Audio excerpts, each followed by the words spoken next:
In the harsh mountains of West Virginia, where coal dust settled like snow and hope was as scarce as honest work, a 17-year-old girl named Sarah Coleman was about to discover that sometimes the cruelest betrayals come from those who are supposed to love us most.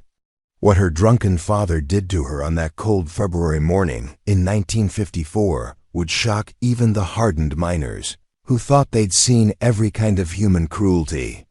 But what happened next would prove that sometimes angels come in the most unexpected forms, and that true worth has nothing to do with what the world sees as broken. Before we jump back in, tell us where you're tuning in from, and if this story touches you, make sure you're subscribed, because tomorrow I've saved something extra special for you. The morning mist clung to the hills around Blackwater Hollow like a shroud, hiding the scars that decades of coal mining had carved into the once beautiful landscape.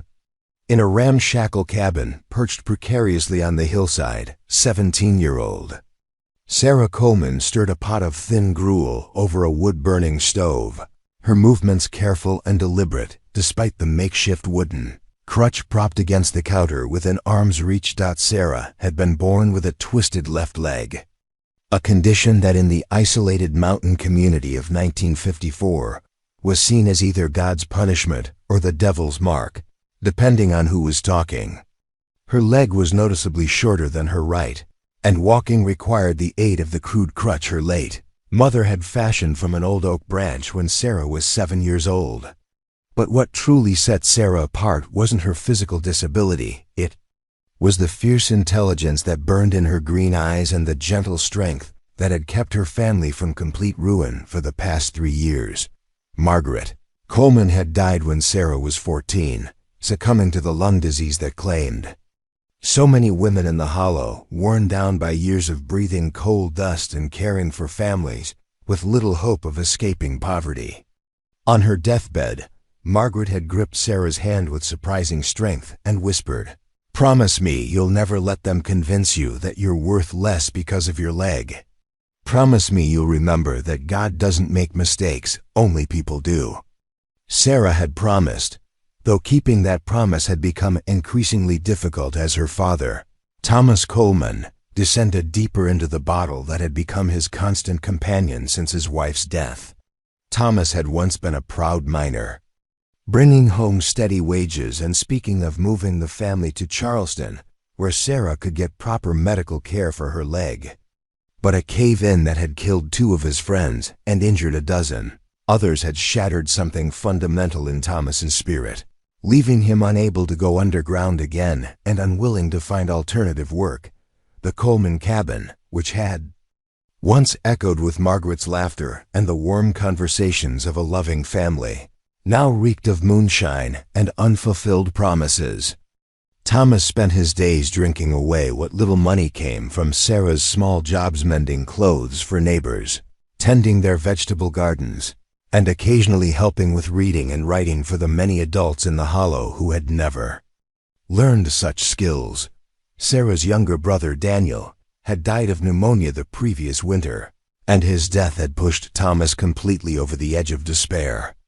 The boy had been Thomas's hope for the future, the son who would grow strong and escape the mountains to make something of himself. With Daniel gone, Thomas seemed to view Sarah not as his remaining child to cherish and protect, but as a burden that reminded him daily of his failures as a provider and protector. The morning that would change everything began like countless others, with Sarah preparing breakfast from whatever meager supplies remained in their near-empty pantry. She had managed to trade some mended shirts for a few eggs and a small piece of salt pork, luxuries that would have to last them several days. As she cooked, she mentally calculated their remaining resources and wondered how long she could stretch them before they faced actual starvation. Thomas stumbled into the kitchen area, his clothes wrinkled from sleeping in them, his gray hair matted and his eyes bloodshot from another night of drinking. At 45, he looked like a man of 60, aged by grief, alcohol, and the crushing weight of poverty that had defeated his every attempt to climb out of it. "Morning, Gaddy," Sarah said quietly, not turning from the stove. She had learned that direct eye contact in the morning often triggered his anger, reminding him of how much she resembled her mother. Thomas grunted in response, slumping into one of the two remaining chairs at their scarred wooden table. The other chairs had been sold months ago, along with most of their possessions, to buy liquor and the minimal food that kept them alive. "Got any coffee?" he asked, his voice rough from years of cigarettes and moonshine. "No, sir. We finished the last of it yesterday. I made some chicory tea, though. It's almost as good." Sarah's voice carried the practiced cheerfulness of someone who had learned to find silver linings in every disappointment. Thomas's face darkened at this reminder of their poverty. "Chicory tea," he muttered. "Your mother never would have served me chicory tea. She knew how to keep a proper house, knew how to make a man feel like he was worth something when he came home." Sarah bit back the obvious response that her mother had never had to manage a household with no income while caring for a disabled daughter and an alcoholic husband. Margaret Coleman had been a saint, but even saints needed resources to work miracles. "I've been thinking about going down to Murphy's store today," Sarah said carefully, ladling the thin gruel into 2 bowls. "Mrs. Murphy mentioned she might have some sewing work for me. Could be enough to buy some real coffee and maybe some bacon." Thomas looked up sharply, his expression shifting from self-pity to something that made Sarah's stomach clench with unease. "Murphy's store, huh? That's a long walk for someone with your ... condition." The way he said "condition" made it sound like a personal failing rather than a birth defect, and Sarah felt the familiar sting of shame that she'd been fighting her entire life. "I manage fine, Daddy. I've been making that walk twice a week for months now." "Yeah, I've noticed how you manage," Thomas said, his voice taking on a cruel edge that had become more common in recent months. "Hobbling around on that stick, making people uncomfortable, making them pity us. You think I don't see how they look at us? How they whisper about poor Thomas Coleman and his crippled daughter." Sarah's hands trembled as she set his bowl in front of him, careful not to let the hurt show on her face. She had heard the whispers too, but they weren't always cruel. Many people in the hollow respected her determination and kindness, and several families had specifically requested her help with various tasks because they trusted her skill and gentle nature. "People don't think about my leg once they get to know me," Sarah said quietly. "Mrs. Henderson said I'm the best seamstress she's ever seen. And Mr. Williams told Preacher Davis that I helped his grandson learn to read better than any teacher they've had. Yeah, well, being good at women's work and teaching children doesn't put money in our pockets, does it?" Thomas picked up his spoon but didn't eat, instead staring into the gray mixture as if it held answers to questions he was afraid to ask. "You know what does put money in pockets? Having something valuable to trade." Something in his tone made Sarah's blood run cold. She had heard this particular inflection before, usually when he was contemplating selling something else from their dwindling possessions. But they had nothing left to sell except the clothes on their backs and the furniture they needed to survive. "Daddy, what are you thinking about?" she asked, settling carefully into her chair and reaching for her own spoon. Thomas finally looked directly at her, and what Sarah saw in his eyes made her forget about breakfast entirely. There was a calculating coldness there, mixed with desperation, and something that looked almost like hatred. "I've been talking to some men," he said slowly. "Men who have opportunities for young women who are willing to work hard and aren't too proud to do what needs doing." Sarah felt her world tilt sideways. "What kind of opportunities?" "The kind that pay cash money up front," Thomas replied, his voice growing stronger as he convinced himself that what he was considering was reasonable. "There's a fellow named Jake Morrison who runs a establishment over in Beckley. He's always looking for girls who can cook and clean and take care of men who work hard for their money." The euphemism was thin enough that Sarah could see through it immediately, and horror began to creep up her spine like ice water. "Daddy, no. You can't be thinking what I think you're thinking." I'm thinking about survival, Thomas snapped, his voice rising with defensive anger. I'm thinking about the fact that we're going to starve to death in this godforsaken cabin if something doesn't change soon. I'm thinking about the fact that you're 17 years old and you've never brought a man around, never shown any sign of getting married and becoming someone else's responsibility. Because no decent man would want a cripple, Sarah finished. Quietly, the words hitting her like physical blows, even though she'd thought them herself countless times. That's not what I meant, Thomas said, but his tone suggested it was exactly what he meant. I'm saying that maybe it's time you started contributing something more than pocket change from your little sewing projects. Morrison says he'd pay good money for a girl who knows how to work and won't cause trouble. Says he has customers who prefer quieter types. Sarah pushed back from the table, her crutch clattering as she struggled to stand. Daddy, please tell me you haven't already made some kind of deal with this man. Thomas's silence was answer. Enough, and Sarah felt her legs, both the good one and the damaged one, begin to shake. How much? She whispered. $2, Thomas said, not meeting her eyes. Plus he'll make sure you get fed regular and have a roof over your head. That's more than I can promise you here. $2.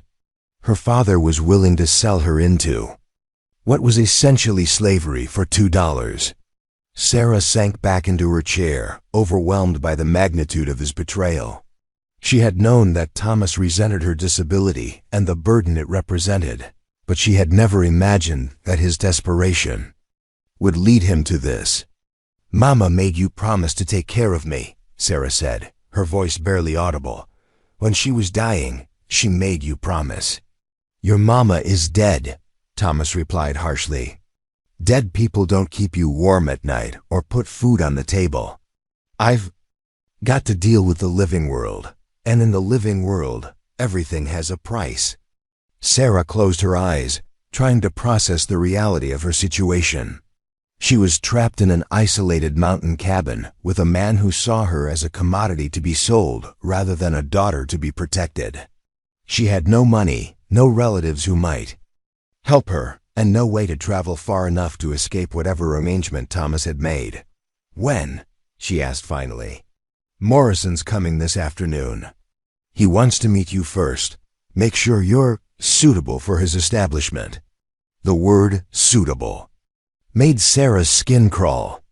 She could imagine what criteria Jake Morrison would use to evaluate her worth, and she was certain that her disability would either disqualify her entirely or make her available only for the most desperate and degraded customers. And if I refuse to go with him? Thomas's expression hardened further.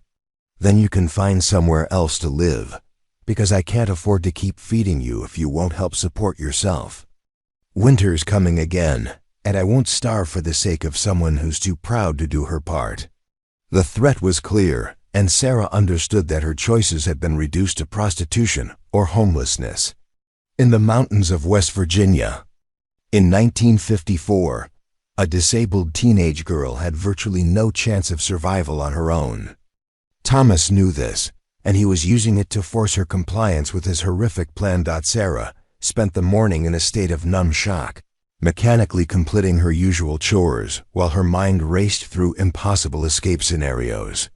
She could try to walk to the nearest town, but it was more than 20 miles away, and the mountain roads were treacherous, even for someone with 2 good legs.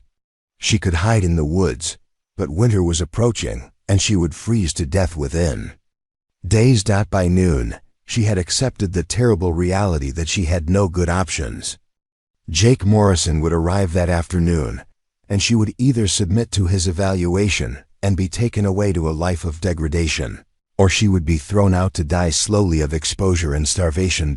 As she sat by the window, watching for the window stranger who would seal her fate, Sarah thought about her mother's final words about God not making mistakes. If that was true, then perhaps there was some purpose to the suffering she was about to endure. Perhaps her disability, which had made her vulnerable to her father's betrayal, would also provide some protection in the hell she was about to enter. The sound of an automobile engine struggling up the mountain road interrupted her dark thoughts. Through the grimy window, she could see a black car approaching their cabin, and she knew that her childhood, what little of it had been happy, was officially over. Jake Morrison stepped out of the car, and Sarah's first glimpse of him confirmed her worst fears about what kind of man would pay for the right to control a desperate teenage girl. He was tall and thin, with the pale complexion of someone who spent most of his time indoors, and his clothes were expensive enough to mark him as someone with money, but cheap enough to suggest questionable sources of income. Sarah watched him approach the cabin with Thomas hurrying behind him like an eager dog, and she felt something inside her chest go cold and hard. If she was going to survive whatever came next, she would need to find strength she didn't know she possessed.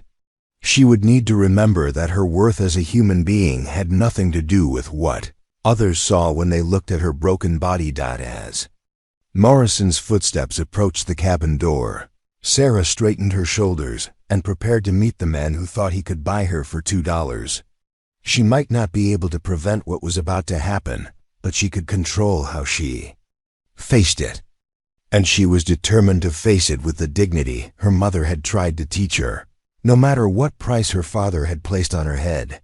Preparing and narrating this story took us a lot of time, so if you are enjoying it, subscribe to our channel. It means a lot to us. Now back to the story. Jake Morrison entered the Coleman cabin like a man surveying livestock at market, his calculating eyes taking inventory of everything from the sparse furnishings to Sarah herself.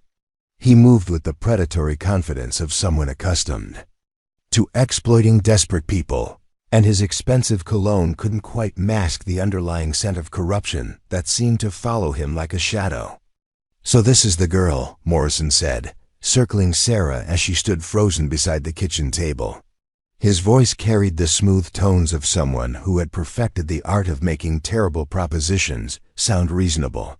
"Turn around, honey. Let me get a proper look at what we're dealing with here." Sarah's cheeks burned with humiliation, but she forced herself to remain still. She would not give this man the satisfaction of seeing her break down before he'd even finished his evaluation. Thomas hovered nervously in the corner, wringing his hands like a man who knew he was committing an unforgivable sin, but lacked the strength to stop himself. "The leg," Morrison observed, his tone clinical as he noted her crutch and the obvious difference in her stance. "How bad is it? Can she work on her feet for long periods?" "She manages fine around here," Thomas said quickly, his voice carrying the desperate enthusiasm of a salesman trying to close a deal. "Cooks, cleans, does all the household tasks. Never complains about it neither." Morrison's laugh was cold and calculating. "Thomas, my friend, household tasks and the kind of work I have in mind are two very different things. But I'll grant you that she's got a certain vulnerability that some of my clientele find appealing.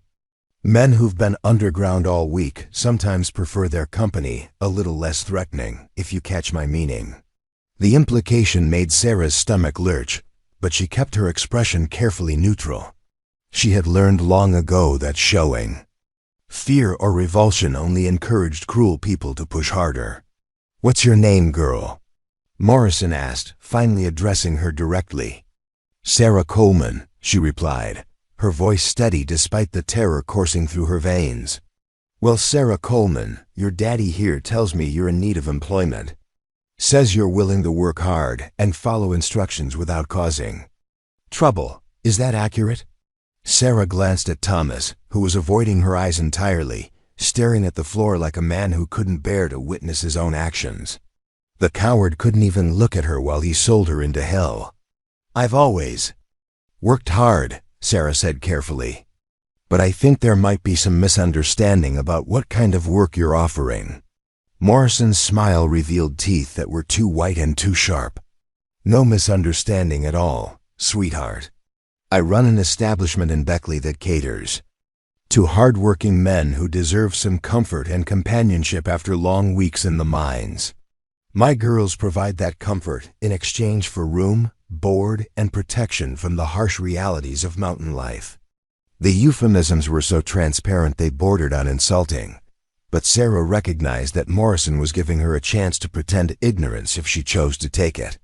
Many girls in her position probably grasped at such face-saving illusions, telling themselves they were simply accepting employment as maids or companions rather than acknowledging the true nature of their circumstances. "And if I don't feel suited for that kind of ... companionship?" Sarah asked. Morrison's expression shifted subtly, revealing a glimpse of the steel beneath his smooth exterior. "Well now, that would be disappointing for everyone involved. Your daddy here has already accepted my down payment, and I've made special arrangements to accommodate someone with your particular ... limitations. It would be a shame to waste such preparation." Thomas flinched at the word limitations, finally, looking up with guilt-ridden eyes. "Sarah, honey, you got to understand. We ain't got no other choice here. Morrison's offering you a roof over your head and regular meals. That's more than I can provide." "For $2, Sarah said quietly, her voice cutting through the cabin's stifling atmosphere like a blade. "You sold me for $2. The amount hung in the air between them, highlighting the absolute worthlessness Thomas placed on his daughter's life and dignity. Morrison seemed amused by the exchange, clearly enjoying the family drama unfolding before him.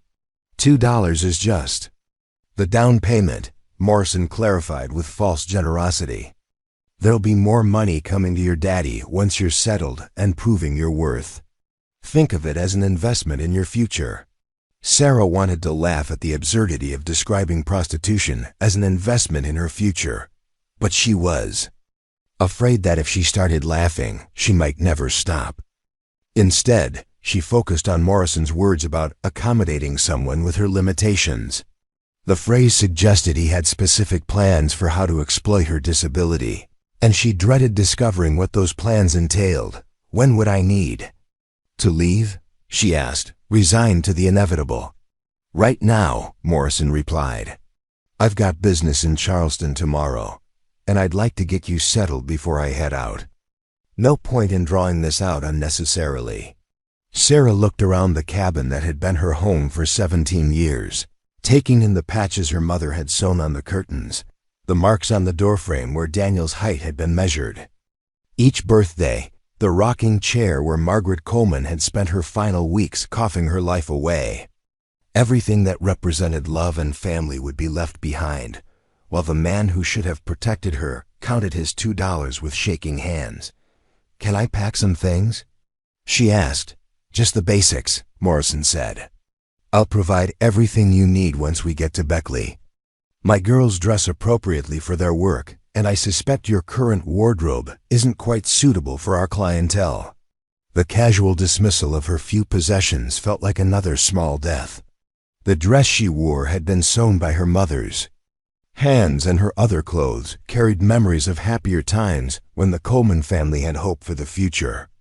But Morrison was probably right that her homemade mountain clothes would be inappropriate for whatever role he intended her to play. Sarah moved carefully to the corner where her belongings were stored in a battered trunk that had belonged to her grandmother.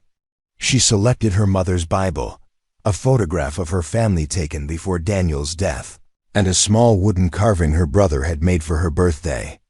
Everything else, the clothes Margaret had sewn with such care, the books Sarah had saved money to buy, the small treasures that marked the milestones of her short life, would remain behind like artifacts of a person who had ceased to exist. Morrison watched her pack with visible impatience, clearly eager to complete his transaction and move on to other business.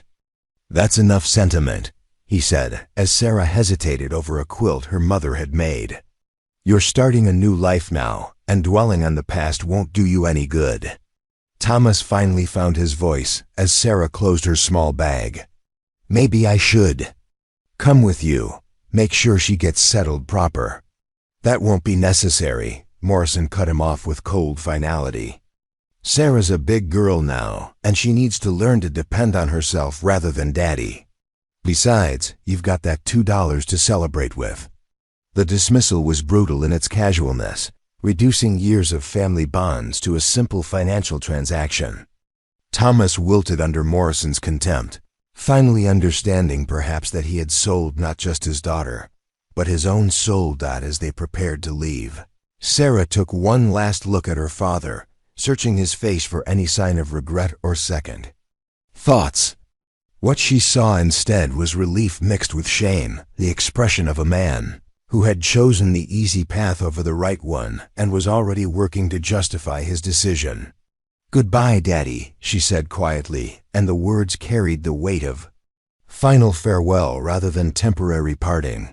Thomas opened his mouth as if to say something, then closed it again without speaking. There were no words that could bridge the chasm his betrayal had created between them, and they both knew it. Morrison's automobile was larger and more expensive than any vehicle Sarah had ever been inside, with leather seats and chrome fixtures that spoke of wealth acquired through questionable means. As Morrison started the engine, Sarah pressed her face to the window for one final glimpse of the cabin where she had experienced both the greatest happiness and deepest sorrow of her life. Thomas stood in the doorway, a small figure growing smaller. As they descended the mountain road, he raised his hand in a hesitant wave, but Sarah didn't wave back. As far as she was concerned, her father had died the moment he accepted Morrison's money. The drive to Beckley took 3 hours through winding mountain roads that Sarah had never traveled before.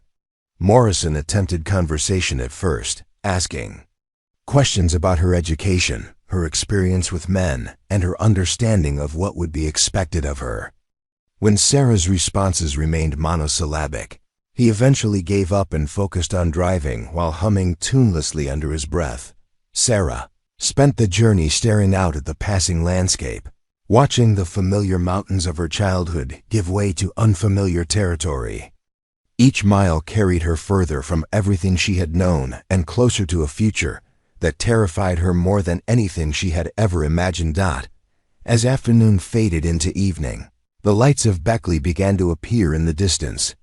The town was larger than any place Sarah had ever seen, with electric streetlights and paved roads that seemed impossibly sophisticated compared to the dirt paths of Blackwater Hollow.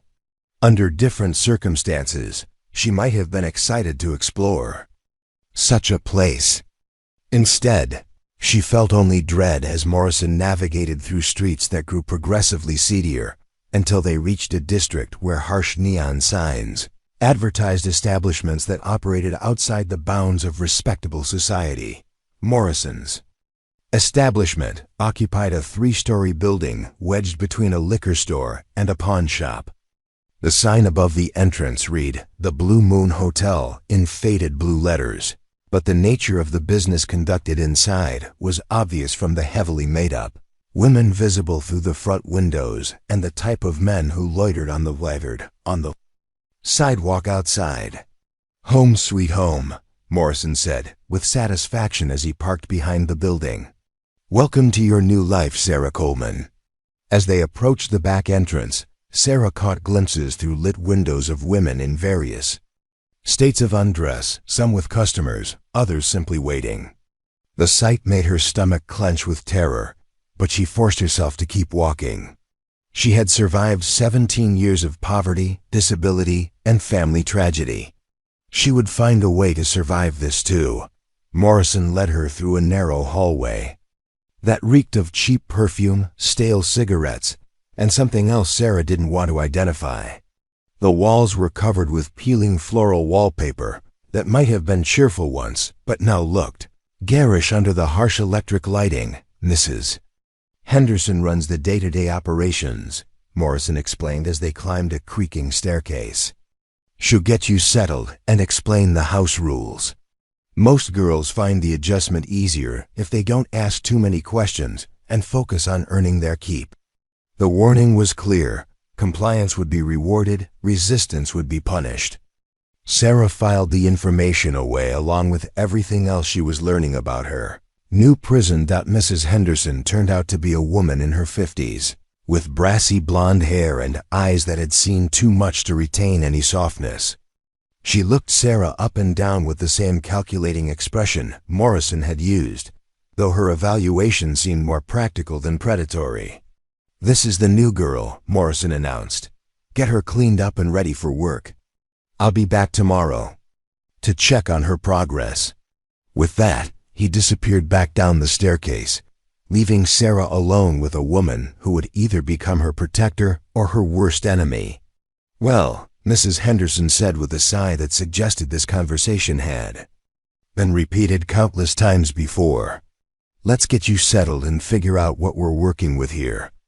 As she followed Mrs. Henderson deeper into the Blue Moon Hotel, Sarah clutched her small bag of possessions and tried to remember her mother's words about God not making mistakes. If that was true, then perhaps there was some purpose to this nightmare, some reason why she had been brought to this place at this time. She would need to believe that, because without hope, she would never survive what came next. Mrs. Henderson's room on the second floor of the Blue Moon Hotel served as both office and personal quarters, decorated with an odd mixture of business ledgers and feminine touches that spoke of a woman trying to maintain dignity in an undignified profession. Faded photographs of what might have been family members lined the mantelpiece, while account books and bottles of various medications cluttered the desk near the window. "Sit down, honey," Mrs. Henderson said, gesturing to a worn velvet chair that had seen better decades. "Let's have ourselves a proper talk before we get you settled." Sarah lowered herself carefully into the chair, her crutch resting against her knee as she studied the woman who would apparently control her immediate future. Mrs. Henderson had the weathered appearance of someone who had survived by making hard choices, and there was a practical kindness in her manner that seemed genuine despite the circumstances. "First things first," Mrs. Henderson began, settling behind her desk with a cup of coffee that smelled far better than anything Sarah had tasted in months. "What did Morrison tell you about what goes on here?" "He said it was employment," Sarah replied carefully. "Providing comfort and companionship to working men." Mrs. Henderson's laugh was short and bitter. "Morrison's got a gift for pretty words, I'll give him that. Let me be clearer. This is a whorehouse, plain and simple. The men who come here pay for services that wives and sweethearts don't provide, or at least not often enough to satisfy them. Is that clear enough for you?" The blunt honesty was somehow less offensive than Morrison's euphemisms had been. Sarah appreciated that Mrs. Henderson was treating her as intelligent enough to handle the truth. "Yes, ma'am, that's clear." "Good. Now, given your situation," Mrs. Henderson's gaze flicked briefly to Sarah's crutch, "Morrison's got specific ideas about how you'll fit into our operations. Some men, particularly those who've had hard lives themselves, prefer girls who seem vulnerable or damaged. Makes them feel protective, or gives them someone they think won't judge their own shortcomings." Sarah felt her cheeks burn at being described as damaged, but she forced herself to listen without reacting. Understanding the dynamics at play might be crucial to her survival. "However," Mrs. Henderson continued, "I run a respectable establishment here, if such a thing can exist. My girls are clean, healthy, and treated with basic human dignity. You'll have your own room, regular meals, and medical care when needed. In return, you'll work hard, follow house rules, and give me no cause for complaint. What if I refuse?" Sarah asked quietly. Mrs. Henderson's expression softened slightly. "Honey, girls who refuse end up in places that make the Blue Moon look like a palace. Morrison owns you now, legally speaking, and he's got connections throughout the state. You can run, but you'll be found, and your next placement won't be nearly as comfortable as this one." The words were delivered with gentle finality, and Sarah understood that Mrs. Henderson was offering what protection she could within the constraints of an impossible situation. It wasn't freedom, but it might be survival. "I'll show you to your room," Mrs. Henderson said, rising from her desk. "Then we'll get you cleaned up and properly dressed. You'll start working tomorrow night." Sarah's room was on the third floor, Smaller than her childhood bedroom, but furnished with more luxury than she had ever experienced. The bed had an actual mattress rather than straw.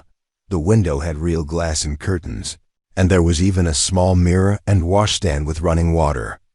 "This is nicer than where I came from," Sarah admitted, running her fingers over the smooth cotton bedspread. "Most girls say that," Mrs. Henderson replied. "Morrison's not completely heartless, and he knows that girls who feel comfortable work better than those who feel like prisoners. Within limits, of course." A knock at the door interrupted them, and a young woman entered carrying an armload of clothing. She was perhaps 20 years old, with bleached blonde hair and makeup that couldn't quite hide the shadows under her eyes.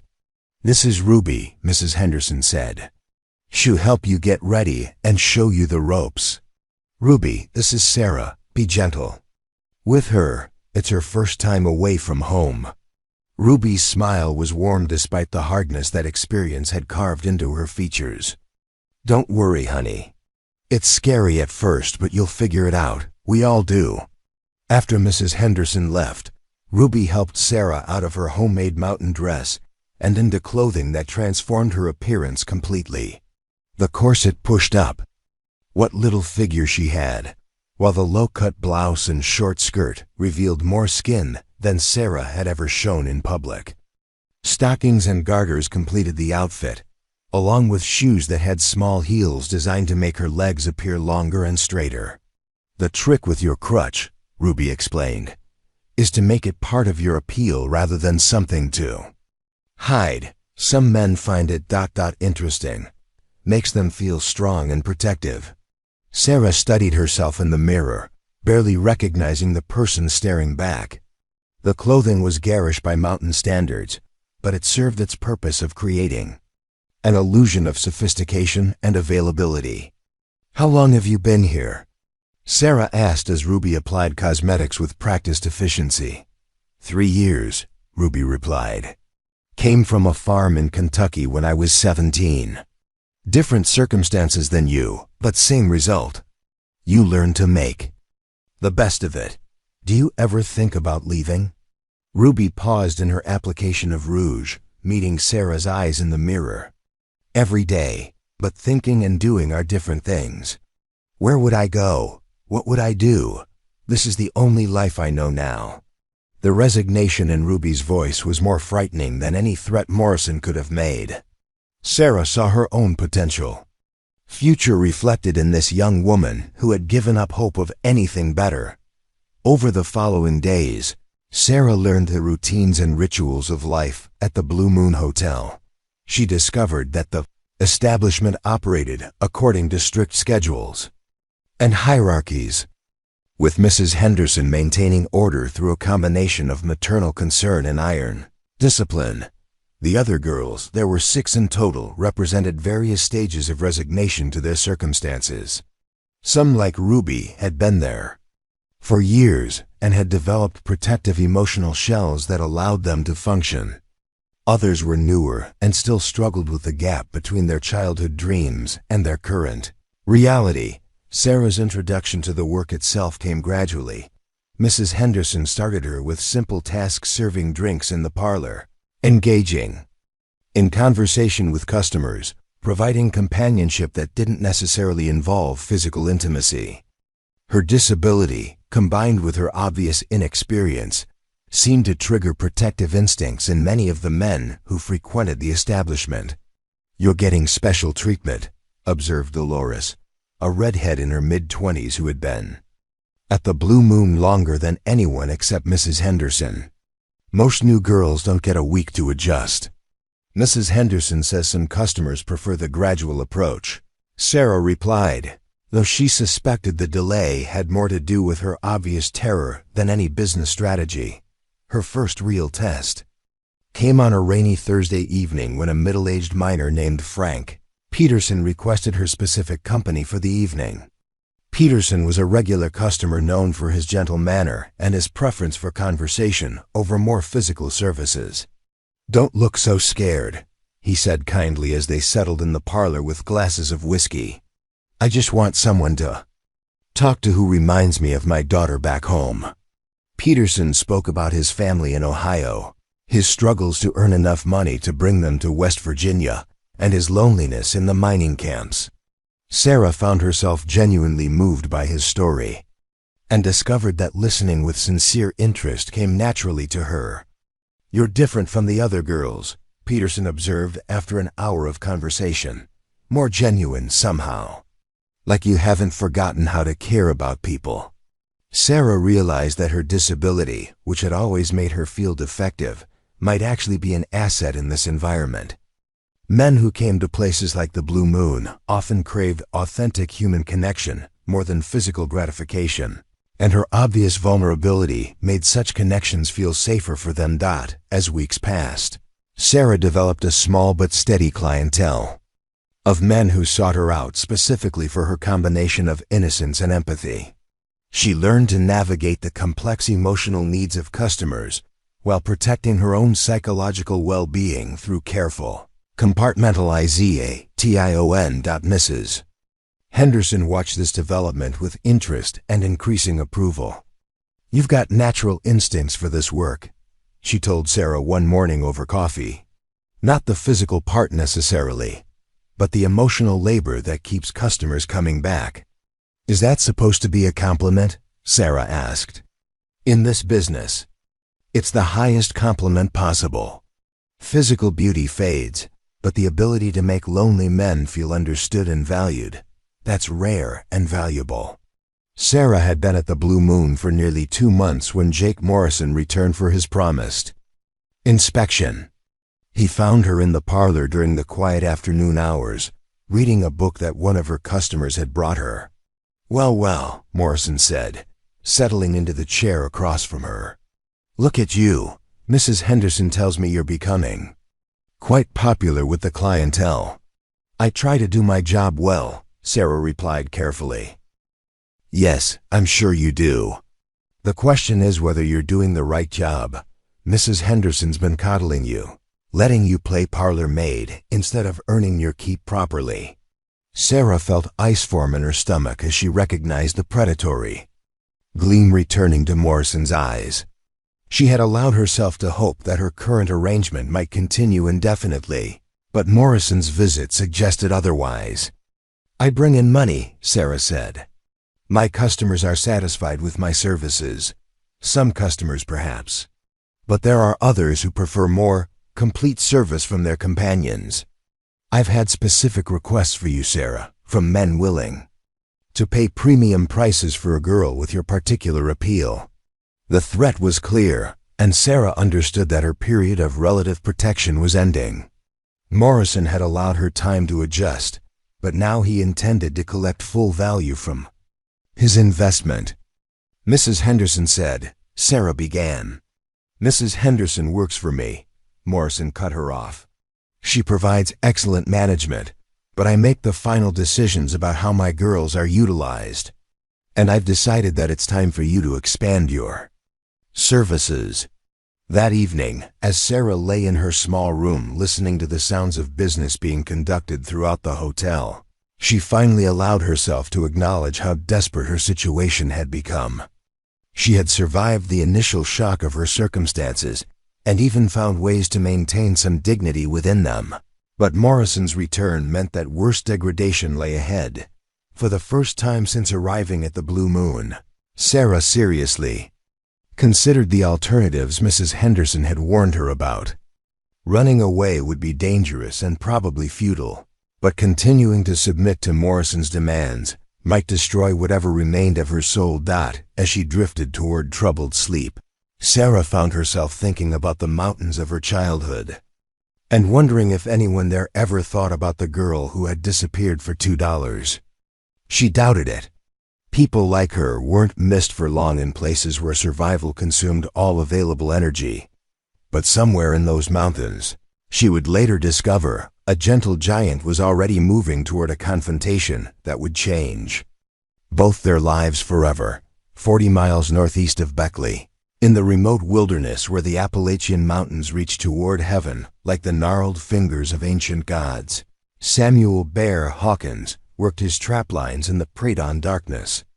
At 6 feet 5 inches and weighing nearly 300 pounds, Bear moved through the forest with surprising grace, his massive frame navigating fallen logs and rocky outcroppings with the confidence of a man who had spent 34 years learning every secret the mountains had to teach.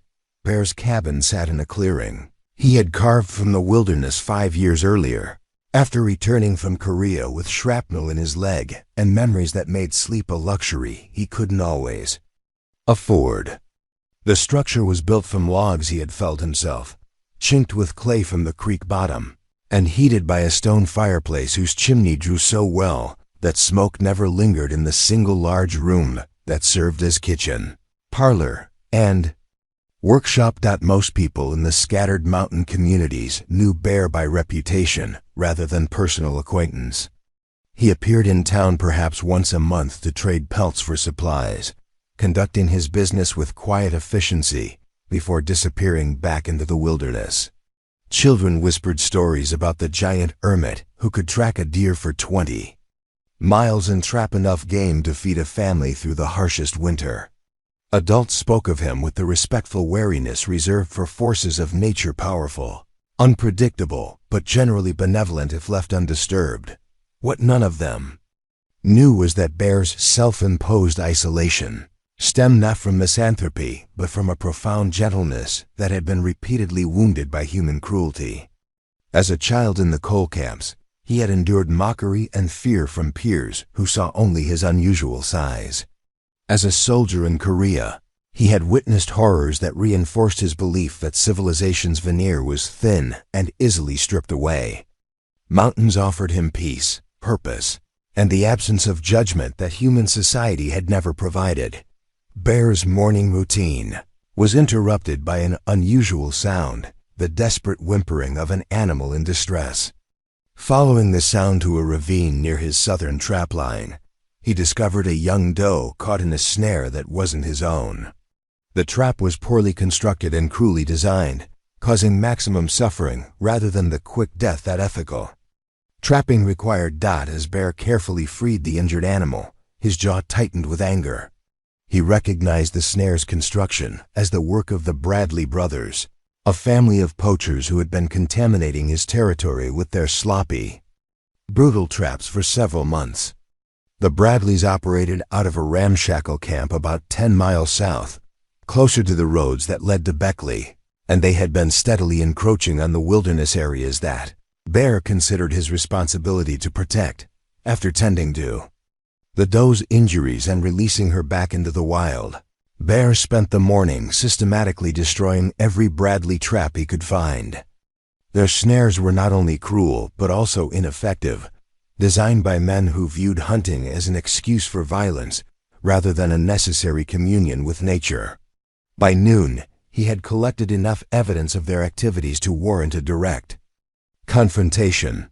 The Bradley camp was exactly what Bear had expected, a collection of makeshift shelters, surrounded by the detritus of men who took what they wanted without consideration for consequences.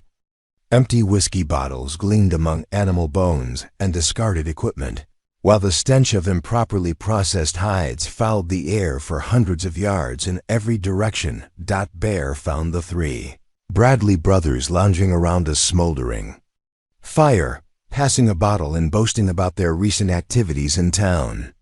They were small, wiry men with the feral alertness of predators, and they tensed visibly when Bear's massive silhouette emerged from the tree line. "Gentlemen," Bear said, his deep voice carrying easily across the clearing, "we need to discuss your trapping methods." The oldest Bradley brother, a scarred man named Clem, stood slowly and spat into the fire. "Don't recall asking for your opinion, Hawkins. This here's a free country, and we'll trap wherever we damn well please." "Not on my territory," Bear replied calmly, "and not with equipment designed to torture rather than kill cleanly. I've removed 17 of your snares this morning. Consider this your only warning." The middle brother, Roy, laughed and reached for the rifle leaning against a nearby stump. Big words from a man standing alone against 3 armed opponents. Bear's expression didn't change, But something in his stillness made all three brothers hesitate. Men who had survived by violence developed instincts about danger, and every instinct they possessed was suddenly screaming warnings about the giant standing at the edge of their camp. "Put the rifle down, Roy," Bear said quietly. "I didn't come here for a fight, but I'm prepared for one if that's what you choose." For a long moment, the clearing balanced on the edge of violence. Then the youngest Bradley brother, Pete, cleared his throat nervously. "Maybe we should hear him out, Clem. He ain't bothering nobody up in his woods." Clem's eyes never left Bear's face as he considered his options. Finally, he jerked his head toward his brothers. "We'll move our lines south of the creek. But this territory ain't big enough for all of us, Hawkins. Sooner or later, we're going to have ourselves a reckoning." "Perhaps," Bear agreed, "but not today." As Bear disappeared back into the forest, he carried with him more than just the satisfaction of protecting his hunting grounds. The confrontation had reminded him of how much he missed human interaction, even conflict, and it had awakened a restlessness that had been growing stronger with each passing month.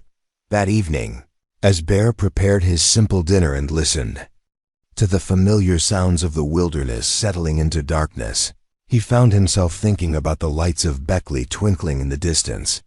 He hadn't visited the town in nearly 2 months, and his supplies were running low enough to justify a trading expedition. More importantly, something was drawing him towards civilization with an intensity he couldn't quite explain. 3 days later, Bear loaded his pack horse with the best pelts from his recent trapping and began the long journey down the mountain toward Beckley. The trip normally took most of a day, following deer paths and creek beds that avoided the main roads where his appearance might cause unnecessary attention. Bear's relationship with Beckley was purely transactional. He dealt with Maxwell Trading Post, whose owner, Old Tom Maxwell, had served in World War I and respected Bear's military service enough to conduct business without unnecessary questions or conversation. Tom paid fair prices for quality pelts and stocked the supplies that Bear needed for his mountain existence: ammunition, salt, sugar, coffee, and the occasional book to occupy his long winter evenings. On this particular visit, however, Bear's usual routine was interrupted by an unexpected encounter. As he emerged from Maxwell's trading post with his purchases secured in saddlebags, he heard a commotion from the direction of the Blue Moon Hotel. Raised voices and the sound of a struggle carried across the evening air, followed by a woman's cry of pain that cut through Bear's consciousness like a blade.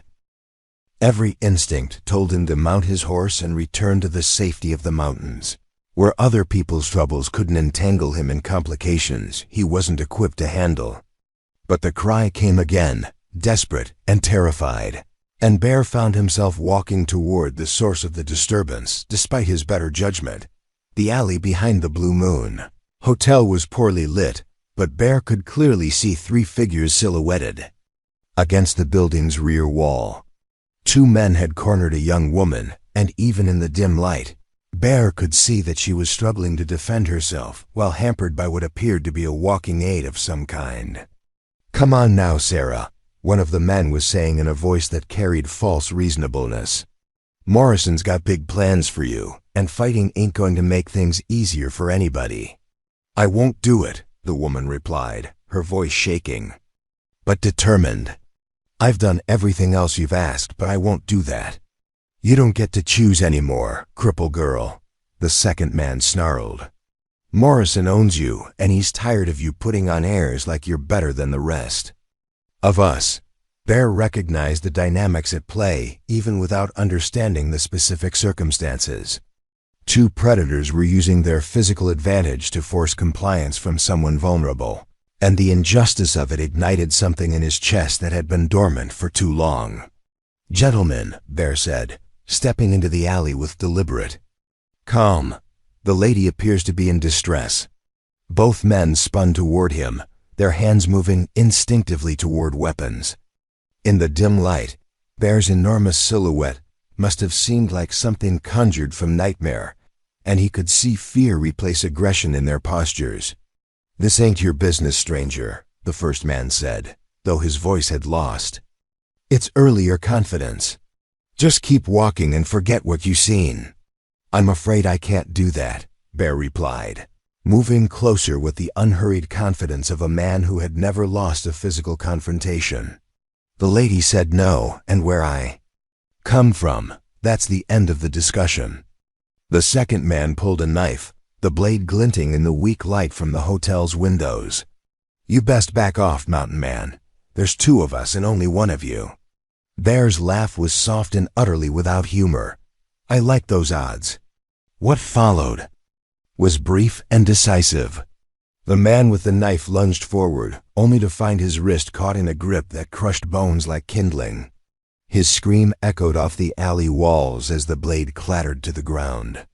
The second man tried to flee, but Bear's free hand caught him by the collar and lifted him completely off his feet. "If I see either of you near this lady again," Bear said conversationally, as if he weren't holding two grown men helpless, "I'll demonstrate some techniques I learned in Korea. They're considerably less pleasant than what just happened here." Both men nodded frantically, and Bear released them to scramble away into the darkness, clutching their injuries and casting terrified glances over their shoulders. Bear turned toward the young woman, who had pressed herself against the alley wall and was staring at him with an expression that mixed gratitude with uncertainty. In the dim light, he could see that she was young, perhaps 18 or 19, with dark hair and large eyes that held pain far older than her years. The walking aid was indeed a crutch, and she held it defensively as if it might provide protection against further assault. "Are you hurt?" Bear asked gently, keeping his distance to avoid frightening her further. No, I don't think so," she replied, her voice soft with the accent of the mountain people Bear knew so well. "Thank you. They would have ... She didn't finish the sentence, but Bear could imagine what those men had intended. The circumstances suggested connections to the establishment whose reputation he knew by hearsay, and his jaw tightened as he considered what this young woman's life must entail. "My name is Samuel Hawkins," he said. "Most people call me Bear.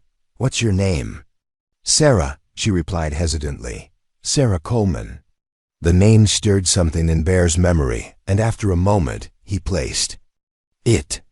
Old Tom Maxwell had mentioned the Coleman family in passing mountain people who had fallen on hard times after the father took to drinking. There had been talk of a daughter, but Bear hadn't paid close attention to the gossip. "Coleman from Blackwater Hollow?" Bear asked. Sarah's expression shifted, surprise mixing with something that might have been shame. "You know my family? I know of them. Tom Maxwell mentioned your father some months back. Said he'd lost his way after your mother passed." Sarah's laugh was bitter and broken. "That's one way to put it. He lost his way right into a bottle, and when that wasn't enough, he lost me too." The pain in her voice hit Bear like a physical blow, and suddenly the pieces of her situation began forming a picture that made his hands clench into fists.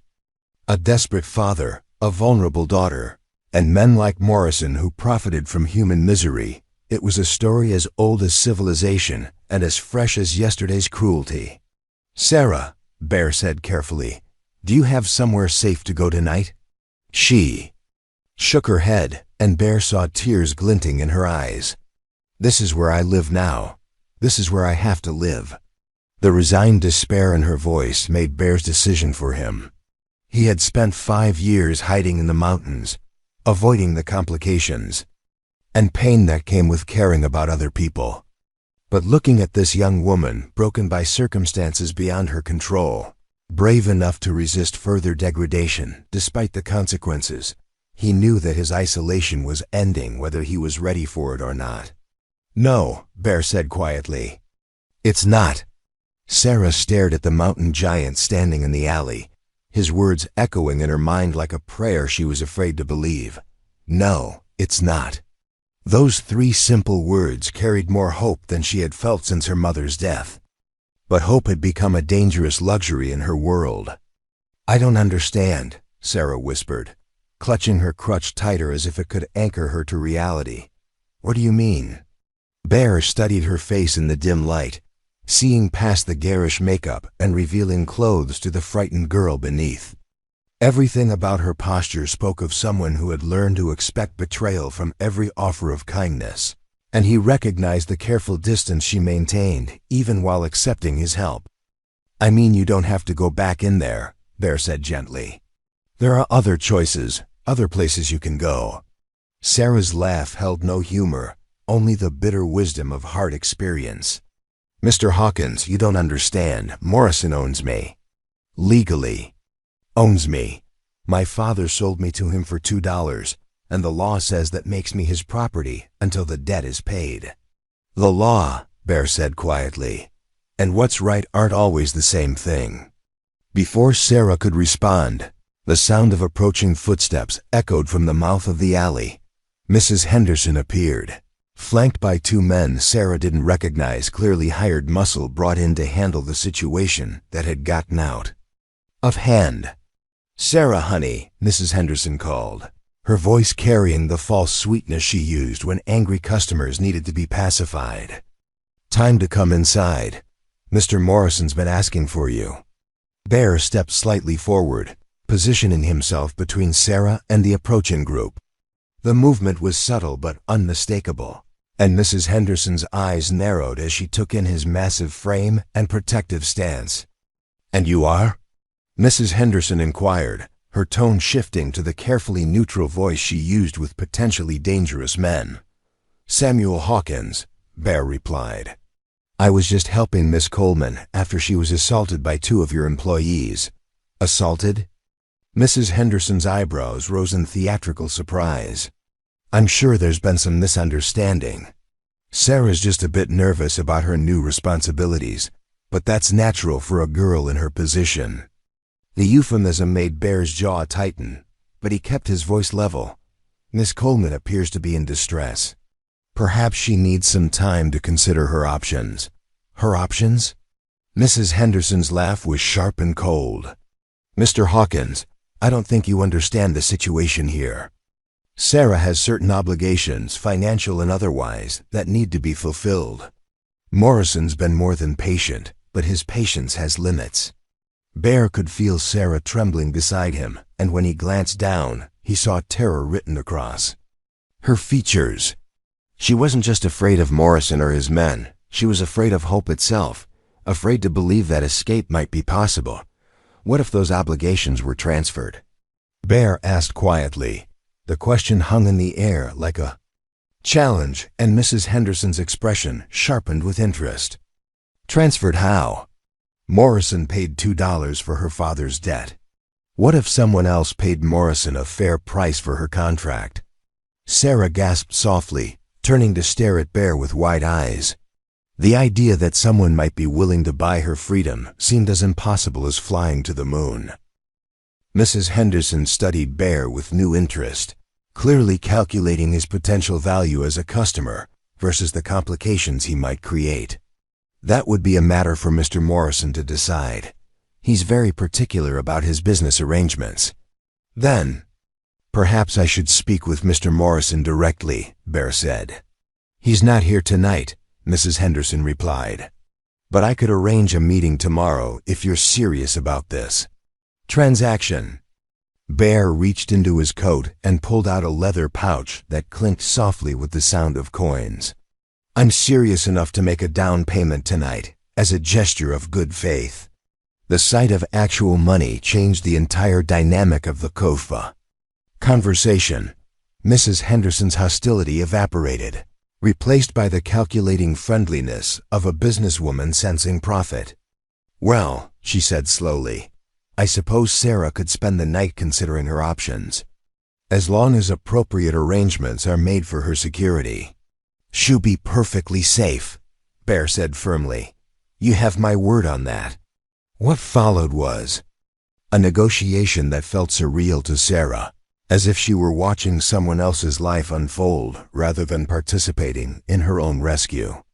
Bear and Mrs. Henderson discussed terms and conditions with the casual efficiency of people haggling over livestock, while Sarah stood silent and shaking, afraid to believe that freedom might actually be within reach.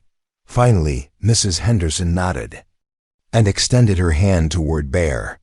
24 hours, she said. Sarah can leave with you tonight, but if Morrison doesn't agree to your terms by this time tomorrow, she comes back. And Mr. Hawkins, if anything happens to her while she's in your care, you'll answer to Morrison personally. The threat was clear, but Bear simply nodded and shook the offered hand. Understood. As they prepared to leave, Sarah realized she had no possessions to collect except the small bag she had brought from her father's cabin months earlier. Everything else, the gaudy clothes, the makeup, the carefully constructed persona that had been her survival strategy, belonged to the Blue Moon Hotel and the life she was leaving behind. Bear's horse was a massive draft animal named Thunder, calm enough to handle his rider's unusual size and gentle enough not to be startled by the addition of an unexpected passenger. Bear helped Sarah onto the horse's broad back, her crutch secured alongside the saddlebags, before mounting behind her. Where are we going? Sarah asked as they rode away from the lights of Beckley toward the dark mountains beyond. Somewhere you can think clearly, Bear replied. Somewhere no one can hurt you while you decide what you want to do with your life. The ride up into the mountains took nearly 3 hours, following paths that were barely visible in the moonlight. Sarah had never been this far from civilization, and the vast silence of the wilderness was both frightening and strangely comforting after months of living surrounded by the constant noise and activity of the brothel. Bear's cabin appeared suddenly, in a clearing that seemed carved from a fairy tale, surrounded by towering pines and overlooked by peaks that caught the moonlight like silver crowns. The structure was larger than Sarah had expected, built with the careful craftsmanship of someone who took pride in his work and planned to live with the results for many years. It's beautiful, Sarah breathed, and she meant it. After months of ugly surroundings that reflected the ugliness of her circumstances, the simple beauty of Bear's mountain sanctuary felt like a gift. Bear helped her down from the horse and handed her the crutch, then began unloading supplies while she stood in the clearing, overwhelmed by the silence and the clean smell of pine needles and mountain air.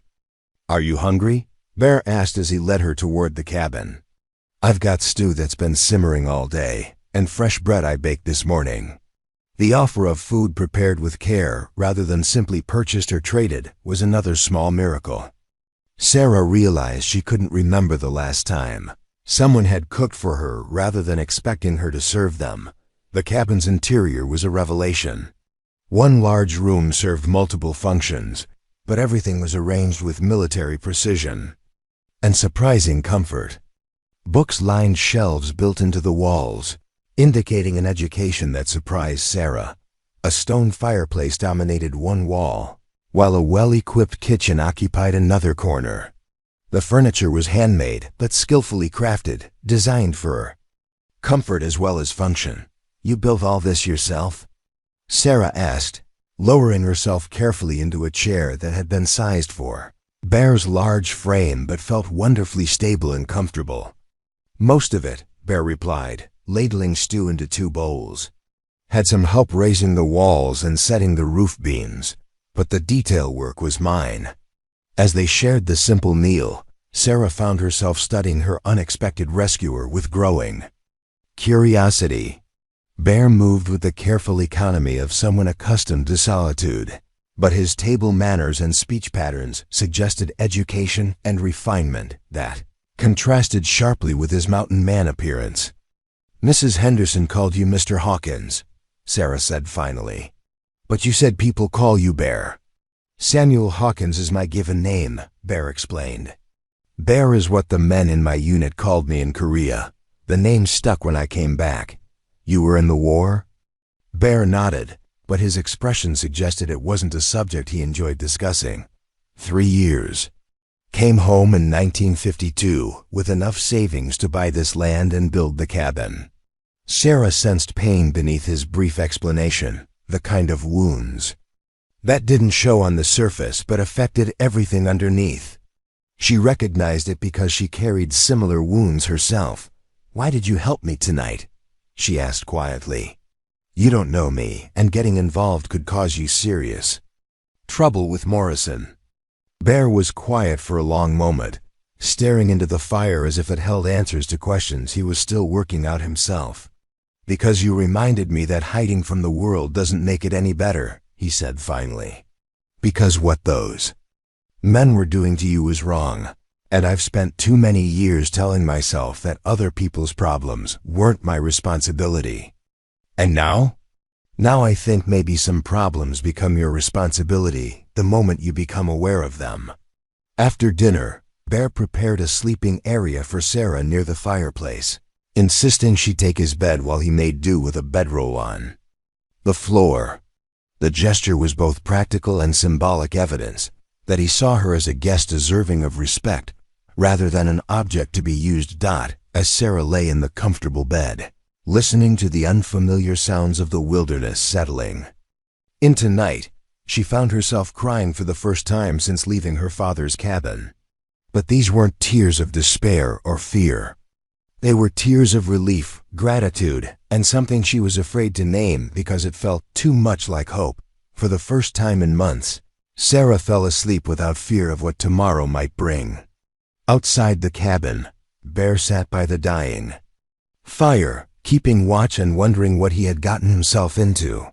He had acted on instinct in that alley, responding to injustice the same way he would respond to any threat in his wilderness domain. But morning would bring consequences that would test his commitment to the principles that had guided his intervention. Morrison would come, bringing lawyers and threats and the full weight of a system that treated vulnerable people as property. Bear would need to be ready for that confrontation, not just with money, but with the kind of strategic thinking that had kept him alive in Korea and in the unforgiving mountains. But as he listened to Sarah's quiet breathing from inside the cabin, Bear knew that regardless of the cost, he couldn't let her return to the life she had been forced to live. Some things were worth fighting for, and the right of every person to be treated with dignity was one of them. Tomorrow would bring challenges that would test them both. But tonight, in the sanctuary he had built from logs and determination, two wounded souls had found unexpected refuge in each other's company. And sometimes, Bear reflected, that was how healing began, not with grand gestures or dramatic declarations, but with simple acts of kindness offered without expectation of reward. Sarah woke to the sound of birdsong and the gentle crackling of a fire being carefully tended. For a moment, she lay still with her eyes closed, afraid that opening them would reveal the familiar squalor of her room at the Blue Moon Hotel. But the air smelled of pine and wood smoke instead of cheap perfume and stale cigarettes, and the bed beneath her was comfortable rather than merely functional. When she finally opened her eyes, Sarah saw Bear moving quietly around the cabin, preparing what appeared to be breakfast while trying not to disturb her rest. Sunlight streamed through clean windows, illuminating a space that looked even more impressive in daylight than it had the night before. "Good morning," Bear said softly, noticing she was awake. "How did you sleep?" "Better than I have in months," Sarah replied honestly, struggling to sit up without her crutch, which Bear had placed within easy reach beside the bed. "Thank you for everything." Bear handed her a cup of coffee that smelled better than anything she could remember tasting. "We need to talk about what happens next," he said gently. "Morrison will be expecting an answer today." The reminder of her situation sent a chill through Sarah, despite the cabin's warmth. In the beauty and safety of Bear's mountain sanctuary, she had almost been able to forget that her freedom was temporary, purchased with borrowed time rather than genuine liberation. "How much money do you have?" Sarah asked bluntly. "Because Morrison won't settle for just the $2 my father received. He's invested in me, trained me, provided room and board. He'll want compensation for his losses." Bear sat down across from her with his own coffee, considering her question carefully. "I have some savings from my military service, plus income from trapping and trading." The question isn't whether I can afford to buy your freedom, it's whether you want me to. Sarah stared at him in confusion. What do you mean? I mean, this has to be your choice, Bear said firmly. I won't trade one form of ownership for another, even with good intentions. If I pay Morrison, it has to be with the understanding that you're free to make your own decisions about your life. The concept was so foreign to Sarah's recent experience that she struggled to process it. For months, her choices had been limited to compliance or punishment, with even small acts of resistance carrying severe consequences. The idea that someone might purchase her freedom without expecting anything in return seemed impossible. People don't do things like that, Sarah said quietly. There's always a price, always something expected in return. Then maybe it's time. You met different people, Bear replied. Their conversation was interrupted by the sound of horses approaching the cabin. Through the window, Sarah could see a small group of riders making their way up the mountain trail Morrison, flanked by two men she recognized as his enforcers, and a fourth man in an expensive suit who could only be a lawyer. They're early, Bear observed, rising to check his rifle, which leaned against the wall near the door. Morrison must be more concerned about this situation than Mrs. Henderson let on. Sarah felt panic rising in her chest as she watched the riders approach. He'll never let me go. He's got too much invested, and he can't afford to look weak in front of the other girls. Let me handle Morrison, Bear said calmly. But Sarah, I need to know, do you want to be free of him? Really free, not just traded from one master to another? Yes, Sarah whispered, then stronger. Yes, I want to be free. Bear nodded and stepped outside to meet their visitors, leaving Sarah to watch through the window as one of the most important conversations of her life unfolded in his front yard. Morrison dismounted with the casual arrogance of a man accustomed to getting his way through intimidation and legal maneuvering. He was dressed in his finest clothes, clearly intending to project authority and respectability, but his presence still carried the underlying threat that had terrified Sarah since their first meeting. Mr. Hawkins, Morrison called out, his voice carrying the false friendliness he used when conducting business. I understand you've developed an interest in one of my employees. I've developed an interest in seeing Miss Coleman treated with basic human dignity, Bear replied evenly. Something that seems to have been lacking in her recent experiences. The lawyer, a thin, nervous man who clearly preferred his battles fought in courtrooms rather than mountain clearings, stepped forward with a leather briefcase. Mr. Hawkins, I'm Attorney Williamson, representing Mr. Morrison's business interests. I think there may be some misunderstanding about the legal situation here. Enlighten me, Bear said. Williamson withdrew a sheaf of papers from his briefcase. Miss Coleman is bound by a legally executed contract signed by her father as her legal guardian. She owes Mr. Morrison compensation for transportation, room, board, clothing, and training expenses that amount to considerably more than the original purchase price. How much? Bear asked bluntly. Morrison smiled, sensing victory. $200. Plus interest and penalties for breach of contract if she fails to fulfill her obligations. The amount was staggering by mountain standards, more than most families saw in cash during an entire year. Morrison had clearly inflated every possible expense to make Sarah's freedom prohibitively expensive. That seems excessive for a few months of room and board, Bear observed. Specialized training is expensive, Morrison replied smoothly, and Miss Coleman's particular requirements necessitated special accommodations that increased the overall investment. Bear was quiet for a long moment, and Sarah could see him calculating options and consequences. $200 would represent most of his savings, money he had earned through years of dangerous work in brutal conditions. No reasonable person would impoverish themselves for a stranger, especially one with as many complications as her situation presented. I'll need to see the contract, Bear said finally. Williamson handed over the documents with obvious satisfaction. confident that the legal language would discourage any further resistance. Bear read through the papers carefully, his expression revealing nothing about his thoughts. This contract was signed by Thomas Coleman, Bear said after several minutes. What authority did he have to bind his adult daughter to such terms? Miss Coleman was a minor when the contract was executed, Williamson replied. And even now, as an unmarried woman with no independent means of support, she remains under the legal authority of her male guardian, who is currently Mr. Morrison. Having assumed guardianship through the debt transfer, Morrison added with obvious satisfaction, Sarah felt sick as she listened to her life being reduced to legal terminology and financial calculations.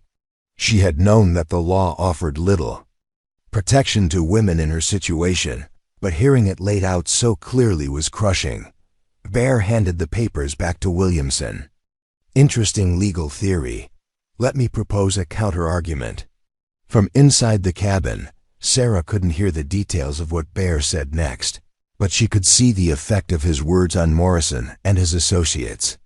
The lawyer's confident expression shifted to concern, while Morrison's smugness gave way to anger. You can't be serious, Morrison snapped. No magistrate in West Virginia would accept such a claim. Perhaps not, Bear agreed. But I know several federal judges who take a dim view of contracts that amount to legalized slavery. The 13th Amendment abolished involuntary servitude, Mr. Morrison, and I suspect that includes forcing women into prostitution through manufactured debt. Williamson paled at the mention of federal intervention. Small-town corruption could usually contain local scandals, but federal attention would expose practices that thrived only in darkness. What are you proposing? Morrison asked through gritted teeth. $50, Bear said calmly. Fair compensation for legitimate expenses, with Miss Coleman's freedom guaranteed in writing. No future claims, no continuing obligations, no threats or retaliation. That's less than a quarter of what she owes, Morrison protested. It's more than she actually owes for basic necessities, Bear corrected. The rest is artificial inflation designed to ensure permanent bondage. The negotiation that followed was tense and complicated, with Morrison and Williamson arguing legal precedents while Bear countered with threats of federal investigation and public exposure. Sarah watched through the window, her heart pounding, as her fate was decided by men whose primary concern was protecting their own interests. Finally, Morrison threw up his hands in frustration. $75, and that's my final offer. Take it, or I'll tie this up in court for years. Agreed, Bear said immediately, producing a leather pouch from his coat. With the understanding that Miss Coleman is free to go wherever she chooses and live however she sees fit. Fine, Morrison snarled, clearly unhappy but recognizing that further argument would only increase his legal exposure. But Hawkins, if she comes crawling back to Beckley looking for work, don't expect any special treatment. She won't be coming back, Bear said, with quiet certainty. As Williamson prepared new paperwork documenting Sarah's freedom, Morrison and his men remounted their horses with obvious displeasure. The transaction had cost Morrison not just money but face, and his parting glare promised that he wouldn't soon forget the humiliation. This isn't over, Morrison called out as they prepared to leave. People like her always end up where they belong eventually. People like her, Bear replied calmly, deserve better than people like you. After the riders disappeared down the mountain trail, Bear returned to the cabin where Sarah sat trembling with reaction. She had watched her freedom being purchased like a commodity, but the reality of what had just happened was almost too overwhelming to process. It's done, Bear said gently, sitting down beside her. You're free, Sarah, legally and completely free. Sarah stared at him through tears she couldn't control. $75. You spent $75 on someone you met yesterday. I spent $75 on doing what was right, Bear corrected. The money's not important. It's just paper and metal. Your freedom, your dignity, your right to choose your own path, that's what matters. "But what do you expect from me now?" Sarah asked, the question that had been burning in her mind since the moment Bear first offered. "To help. What do I owe you for this?" Bear's expression grew serious as he considered how to answer. "You owe me exactly what you owed Morrison after the debt was paid. Nothing. Your life belongs to you now, Sarah. You can stay here as long as you need to figure out what you want to do next, or you can leave tomorrow if that's what you prefer. The choice is entirely yours." The concept of genuine freedom, the right to make decisions without coercion or obligation, was so foreign to Sarah's recent experience that she struggled to believe it was real. But looking into Bear's honest eyes, she began to understand that some people really did act from kindness rather than self-interest. "I don't know how to be free," Sarah admitted quietly. "I've been someone's property since I was 14 years old. First my father's burden, then Morrison's investment. I don't know how to be just ... myself." "Then maybe," Bear said gently, "that's what we'll figure out together." Outside the cabin, the mountain wilderness stretched endlessly toward the horizon. Vast and beautiful and full of possibilities that Sarah was only beginning to imagine. For the first time in years, her future was unwritten, unlimited by anyone's expectations except her own. The transformation wouldn't be easy or immediate. Freedom was a skill that had to be learned like any other, and Sarah had years of damage to overcome. But sitting in the safety of Bear's Mountain Sanctuary, watching sunlight stream through clean windows onto a floor swept by caring hands, she began to believe that healing might actually be possible. And in the gentle strength of the man who had purchased her freedom without asking for anything in return, Sarah glimpsed the first example she had ever seen of love without conditions, protection without price, and kindness without hidden motives. The mountain had claimed her, and she was ready to let it transform her into someone she had never imagined she could become. The first week of Sarah's freedom passed in a strange suspension of time, where each morning brought the surprising realization that she was still safe, still welcome, still free to make choices about how to spend her day. Bear maintained a careful balance between offering companionship and respecting her need for solitude, understanding that healing required both support and space. Sarah spent long hours sitting on the cabin's front porch, watching the play of light and shadow across the mountain slopes, while trying to reconcile her new reality with the survival instincts that had kept her alive for months. Every sound of approaching footsteps made her tense. Every unexpected noise sent her heart racing, and she found herself constantly checking the horizon for signs of Morrison's return. "He's not coming back," Bear told her one morning, finding her standing at the window with obvious anxiety. "The legal documents are clear, and Morrison's too smart to risk federal attention by harassing you further." "You don't know him like I do," Sarah replied quietly. "He doesn't forgive people who make him look foolish, and he has connections throughout the state. Men like Morrison always find ways to get what they want." Bear recognized the bone-deep fear that trauma had carved into Sarah's worldview, and he understood that reassurance alone wouldn't heal wounds that had been months in the making. Instead, he began teaching her practical skills that might help restore her sense of agency and control. "Would you like to learn to shoot?" Bear asked one afternoon, producing a small rifle from his gun cabinet.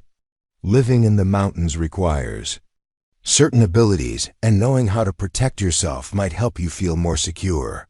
Sarah's initial reaction was horror.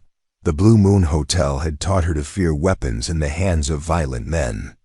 But as Bear patiently explained gun safety and proper handling techniques, she began to see the rifle not as an instrument of intimidation, but as a tool that could level the playing field between herself and those who might wish her harm. First time Sarah successfully hit a target, Bear had set up 50 yards from the cabin. She felt a surge of pride and accomplishment that had nothing to do with anyone else's approval. The skill belonged to her, earned through her own effort and concentration, and no one could take it away. "You're a natural," Bear observed, watching her reload with growing confidence. "Good eye, steady hands, and the patience to line up your..." Shot properly. I never thought I could do something like this, Sarah admitted, examining the rifle with new respect. Growing up, guns were men's tools. Women weren't supposed to touch them. Mountain living has different rules, Bear said. Up here, survival matters more than social conventions. A person's worth isn't determined by their gender or their physical limitations. It's measured by their ability to contribute to their own well-being and that of their community. The concept of worth being earned rather than assigned was revolutionary to Sarah, who had spent her entire life being judged by circumstances beyond her control. In the mountains, her disability mattered less than her determination, her gender mattered less than her skills, and her past mattered less than her willingness to learn and grow. As the days passed, Sarah began taking on more responsibilities. Around the cabin, not because Bear expected it, but because purposeful work helped her feel grounded and valuable. She discovered that her experience managing household tasks in poverty had given her practical skills that translated well to mountain living. She could stretch supplies to last longer, improvise solutions to everyday problems, and maintain order in small spaces with limited resources. You've got a gift for making things work, Bear told her one evening as they shared a dinner she had prepared from ingredients he had gathered during his daily hunting and foraging. That stew tastes better than anything I've made in 5 years of living alone. Sarah felt warmth spread through her chest at the genuine appreciation in his voice. Compliments at the Blue Moon Hotel had always carried ulterior motives, but Bear's praise seemed to arise from simple gratitude for her contributions to their shared life. I like having something useful to do, Sarah said. At the hotel, everything I did was different, artificial. Here, when I cook or clean or mend clothes, it serves a real purpose. Bear nodded thoughtfully. Purpose makes all the difference. In Korea, even the worst conditions were bearable when we understood why we were there and what we were fighting for. Without purpose, the same actions become meaningless suffering. It was one of the few times Bear had mentioned his military service without obvious pain, and Sarah sensed that their shared experience of trauma was creating a foundation for deeper understanding. What was it like? Sarah asked carefully. Coming back from the war and trying to build a normal life? Bear was quiet for a long moment, staring into the fire as he considered how much truth to share. Difficult, he said finally. The person who went to Korea and the person who came back weren't the same, and civilian life felt hollow. People worrying about trivial things while acting like the serious things didn't exist. I couldn't find my place in that world. So, you came to the mountains. I came to the mountains, Bear confirmed. Built something that made sense to me, where I could be useful without having to pretend that the war never happened, or that the world was kinder than I knew it to be. Sarah understood the feeling of displacement he described, though her trauma had different origins. Do you think that's what I'm doing here? Hiding from the world because it's too cruel to face. Bear studied her face in the firelight, seeing intelligence and strength that were beginning to emerge as fear gradually subsided. I think you're healing from wounds that would have destroyed someone with less courage. And I think you're learning skills and developing strength that will serve you well whether you choose to stay in the mountains or return to civilization. The conversation marked a turning point in Sarah's recovery. Instead of simply surviving from day to day, she began thinking about longer-term possibilities and making plans that extended beyond immediate safety. She asked Bear to teach her more advanced wilderness skills, how to track animals, identify edible plants, read weather patterns, and navigate by natural landmarks. Each new ability added to her sense of competence and self-reliance, building confidence that had been systematically destroyed during her time with Morrison. You're getting stronger, Bear observed one afternoon as they returned from a successful hunting expedition where Sarah had made the shot that brought down the deer they would eat for the next week. Not just physically, but mentally, you're starting to trust yourself again. Sarah considered his observation as they prepared their harvest, working together with the efficient coordination they had developed over weeks of shared tasks. I think I'm starting to remember who I was before everything went wrong. Or maybe discovering who I could have been if circumstances had been different. Who is that person? Bear asked gently. Sarah paused in her work, considering the question. Seriously, someone brave enough to make her own choices. Someone strong enough to help others who need protection. Someone worthy of being loved for who she is rather than what she can provide. The last part was whispered, as if speaking it aloud might make it disappear, but Bear heard every word.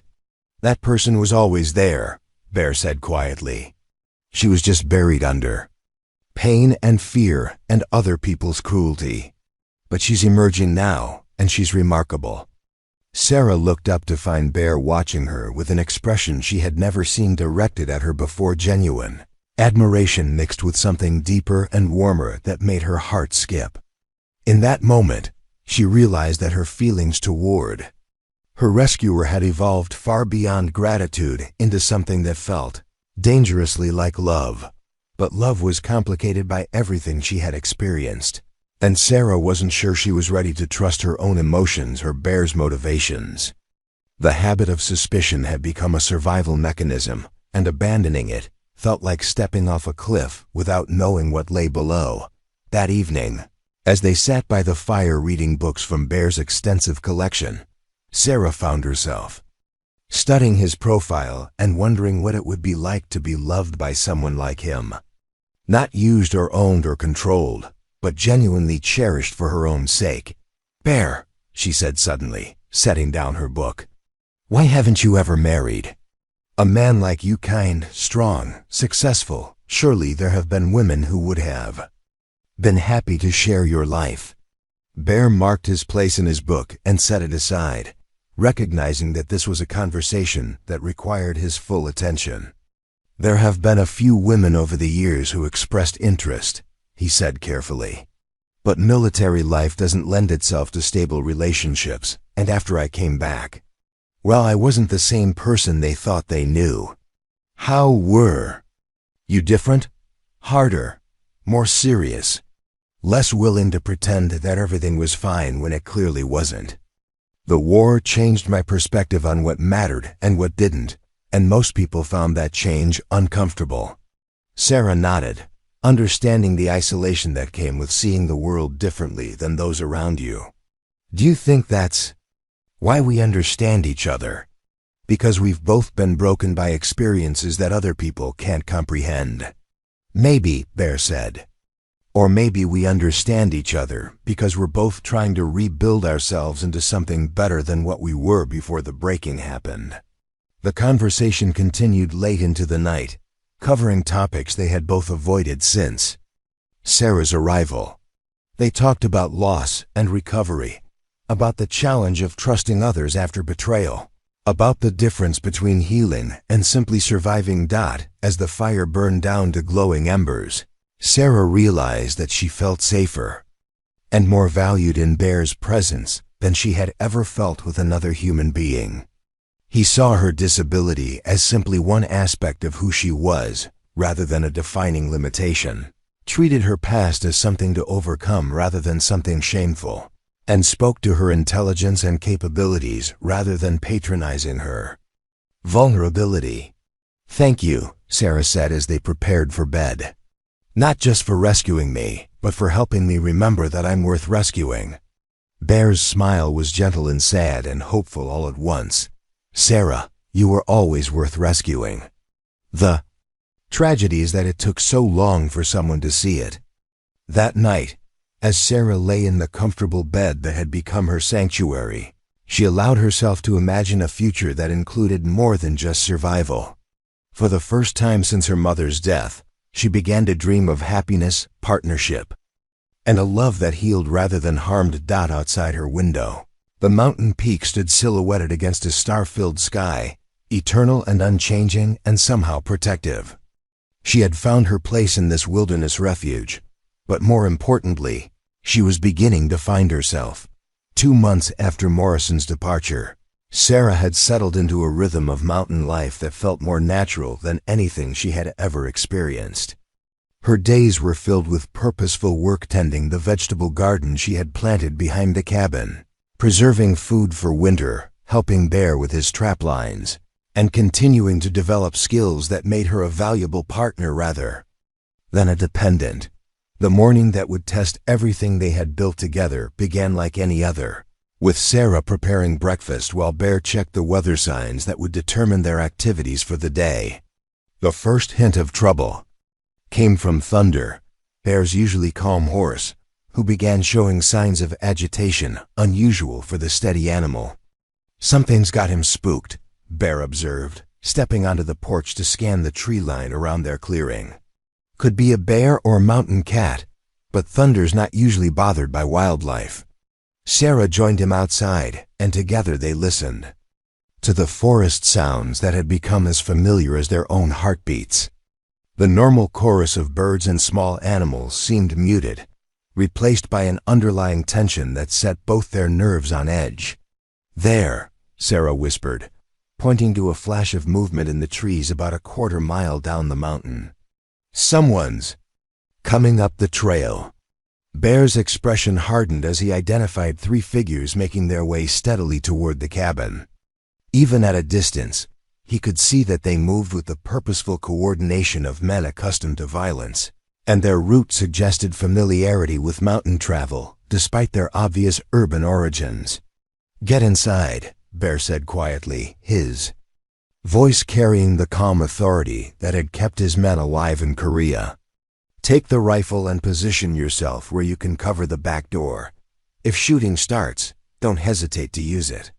Sarah's stomach clenched with familiar terror as she recognized the implications of Bear's instructions. The peaceful sanctuary they had created was about to become a battleground, and the freedom she had just begun to trust was once again under threat. "Who do you think they are?" Sarah asked as she moved toward the cabin, though part of her already knew the answer. "Morrison's men," Bear replied grimly. "He's decided that legal defeat isn't the end of this situation." Inside the cabin, Sarah positioned herself at a window that provided a clear view of the approaching visitors while keeping her largely hidden from their sight. The rifle felt familiar and comforting in her hands now, no longer the foreign instrument of violence it had been weeks earlier. The 3 men who emerged from the forest were strangers to Sarah, but their type was unmistakable hired guns brought in from outside the local area to handle problems that required plausible deniability. They were dressed for mountain travel, but carried themselves with the arrogant confidence of men who believed superior firepower could overcome any local advantage. Bear stepped off the porch to meet them, his massive frame relaxed but ready, hands positioned where he could reach his weapons quickly if necessary. Sarah could see the tactical calculations running through his mind as he assessed angles, cover, and escape routes with the automatic efficiency of a veteran soldier. "Gentlemen," Bear called out when the men were still 50 yards away. "That's close enough. State your business." The leader of the group, a lean man with the scarred hands of someone who had survived multiple violent encounters, smiled with cold amusement. "Samuel Hawkins, I presume. We're here about a business dispute involving one of Mr. Morrison's former employees." "Miss Coleman's situation was resolved legally and completely," Bear replied. "Morrison has no legitimate claim on her or any reason to send representatives to this property." "Ah, but that's where you're wrong," the gunman continued, producing a folded document from his coat. "Seems there was some fine print in that contract you didn't notice. A clause about restitution for training costs and lost business opportunities." Sarah felt ice form in her stomach as she listened to the conversation.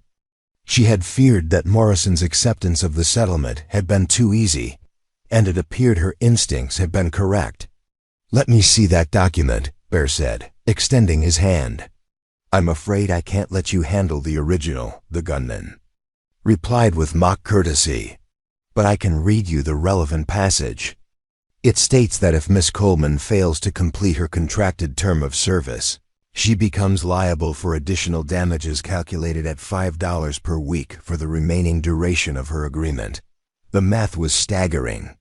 Sarah's original contract had been for 5 years, meaning that at 2 months into her service, she would owe Morrison more than $1,200, a sum that would be impossible for most people to raise. That clause would never hold up in court, Bear said calmly. It constitutes usury and violates several federal statutes regarding debt peonage.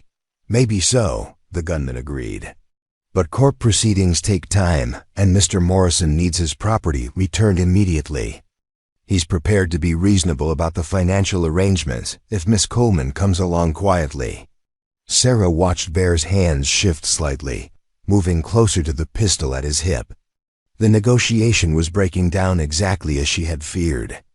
It would, with Morrison's men prepared to use violence to reclaim what they considered valuable property. Miss Coleman is under the protection of federal law, Bear said firmly.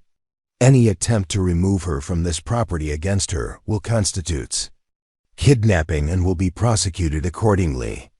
The gunman's laugh was harsh and contemptuous. Mr. Hawkins, we're standing in the middle of the wilderness, miles from the nearest federal authority. Laws don't mean much out here without someone to enforce them. I enforce them, Bear said quietly, and something in his tone made all 3 men reassess their tactical situation. The standoff stretched taut as both sides calculated advantages and risks. Sarah could see that Morrison's men had assumed they would be dealing with an isolated mountain hermit who could be easily intimidated. Instead, they found themselves facing a veteran soldier on his own territory, with every advantage that terrain and preparation could provide. We're prepared to be reasonable, the gunman said finally. Turn over the girl, and we'll forget about any complications that might arise from this conversation. Counter-proposal, Bear replied. You gentlemen turn around and walk back down that mountain, and I'll forget that you threatened a federal crime on my property.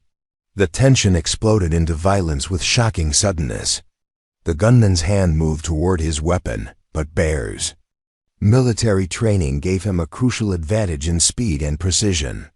His pistol cleared leather and fired before any of Morrison's men could complete their draw. The shot echoing off the mountain slopes like thunder. The gunman spun and fell, clutching his shoulder while his companions dove for cover behind nearby trees. Bear was already moving, using his knowledge of the terrain to position himself where he could control the approaches to the cabin.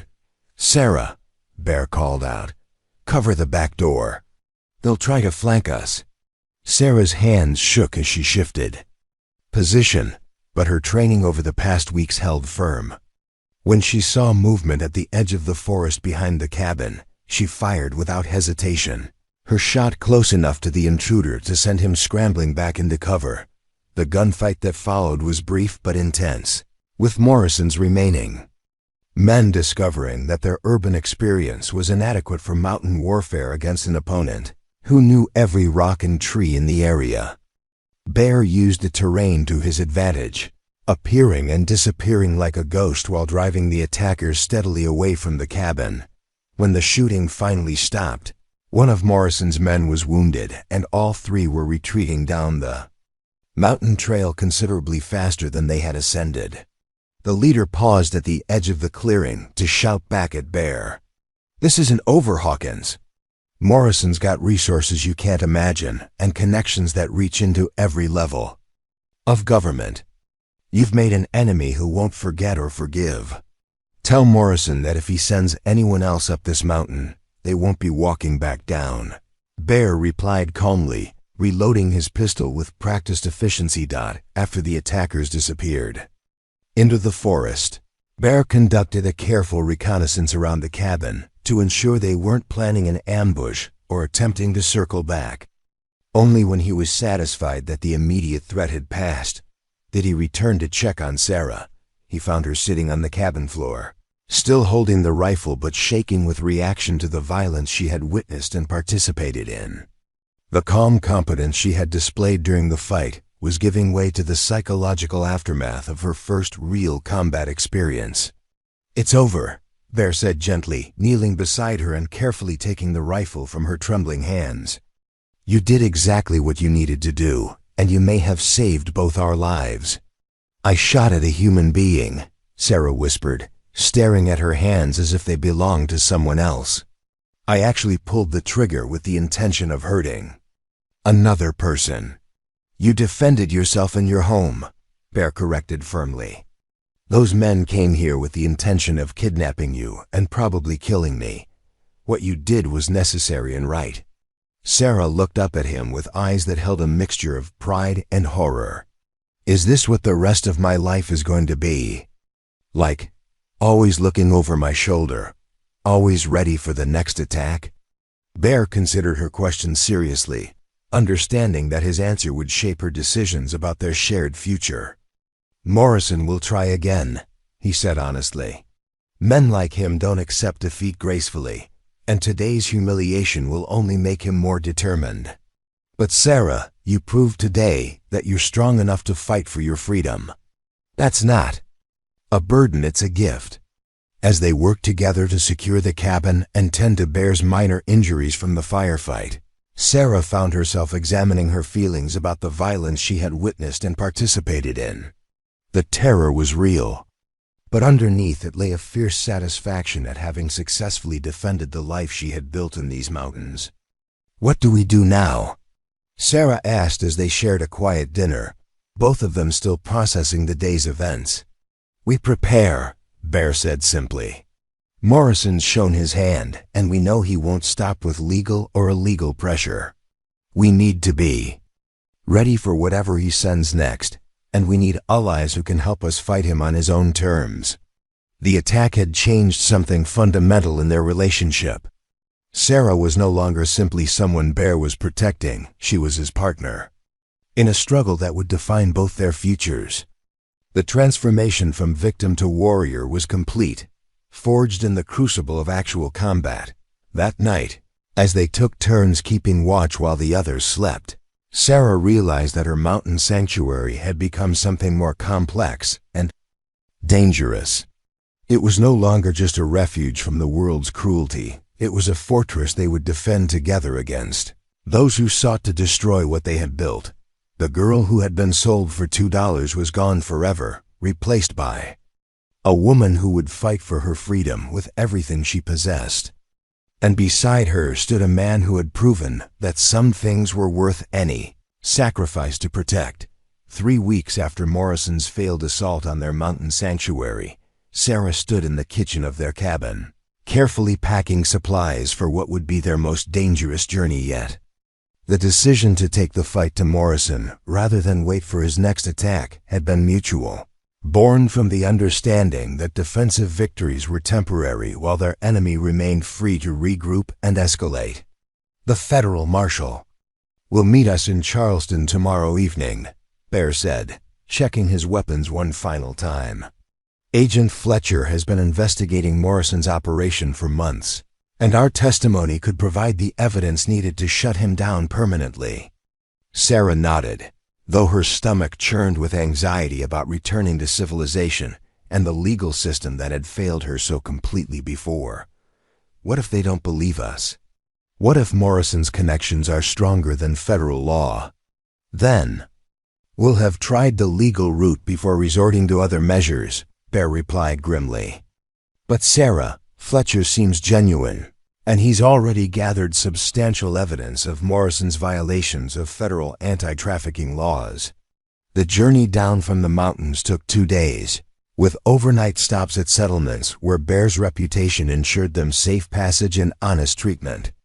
Sarah watched the wilderness give way to farmland and then to the industrial sprawl of Charleston with mixed emotions, knowing that each mile brought them closer to a confrontation that would determine their future. Charleston in 1955 was a city caught between its coal mining past and an uncertain industrial future, with federal buildings and modern hotels rising alongside the older structures that spoke of earlier, simpler times. The federal courthouse where they would meet Agent Fletcher represented the kind of institutional power that Sarah had learned to distrust, but it also offered the possibility of justice that mountain law couldn't provide. Agent Fletcher turned out to be a serious man in his 40s, with the careful manner of someone who had seen enough corruption to be cautious, but retained enough idealism to keep fighting it.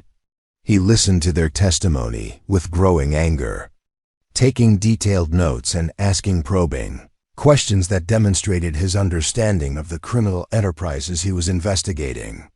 Morrison's operation is more extensive than you might realize, Fletcher explained as they concluded their formal statements. He's got similar establishments in 4 states, all operating under the protection of local officials who receive regular payments for their cooperation. So he really is untouchable? Sarah asked, fighting down the familiar despair that threatened to overwhelm her. Not untouchable, Fletcher corrected, just well protected at the local level. But federal jurisdiction supersedes local corruption, and we've been building a case that will bring down his entire network. The raid on the Blue Moon Hotel took place at dawn the following morning, with Sarah and Bear observing from a safe distance as federal agents systematically documented evidence and arrested Morrison along with several of his associates. Watching the man who had owned her led away in handcuffs felt surreal to Sarah, as if she were witnessing events happening to someone else. It's really over, she whispered, hardly daring to believe that the threat that had shadowed their mountain paradise was finally being eliminated. This part is over, Bear corrected gently. But Sarah, your real life is just beginning. The trial that followed made regional headlines, exposing a network of corruption and exploitation that shocked even those familiar with the seedy underbelly of Appalachian commerce. Sarah's testimony was compelling and detailed, delivered with a strength that surprised even her as she faced down the man who had tried to destroy her dignity and freedom. Morrison's conviction on federal charges carried a 20-year sentence, effectively ending his criminal enterprise and dismantling the network of local officials who had enabled his activities. More importantly for Sarah, it represented official recognition that she had been the victim of serious crimes rather than a willing participant in immoral activities.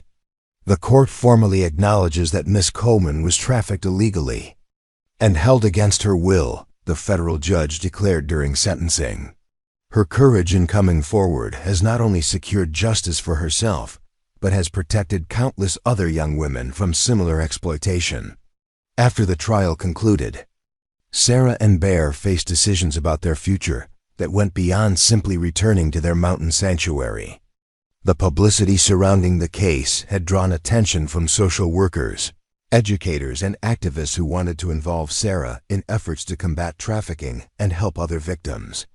The Women's Legal Defense Fund has offered you a position, Bear told her as they walked through Charleston's downtown area, both of them still processing the magnitude of what they had accomplished. You'd travel throughout Appalachia, speaking to young women about recognizing and avoiding predators like Morrison. Sarah considered the opportunity seriously, recognizing that her experiences uniquely qualified her to help others in similar situations. What do you think I should do? I think you should follow your heart, Bear replied.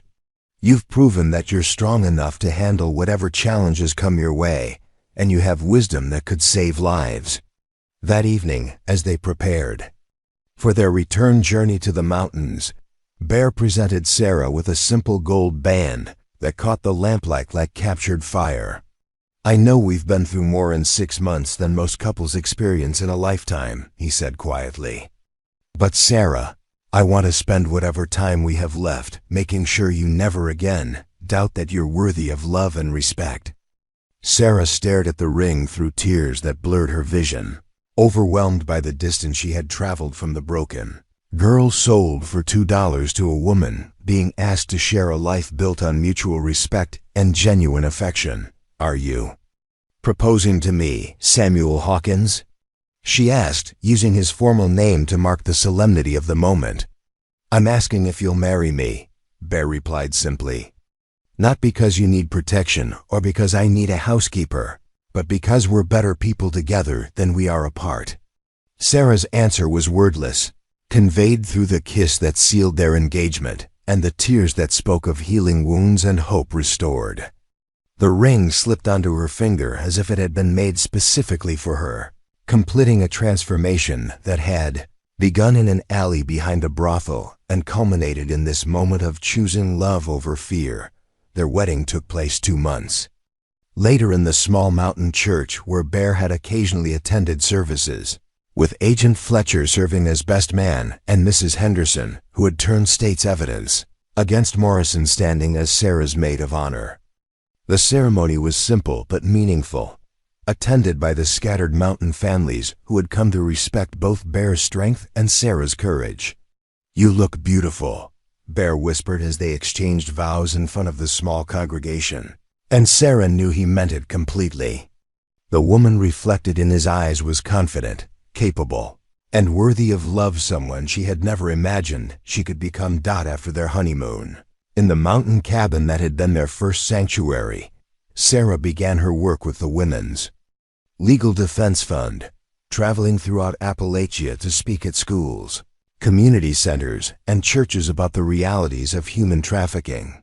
Her message was simple but powerful. Every person had inherent worth that couldn't be bought or sold, and freedom was a right worth fighting to protect.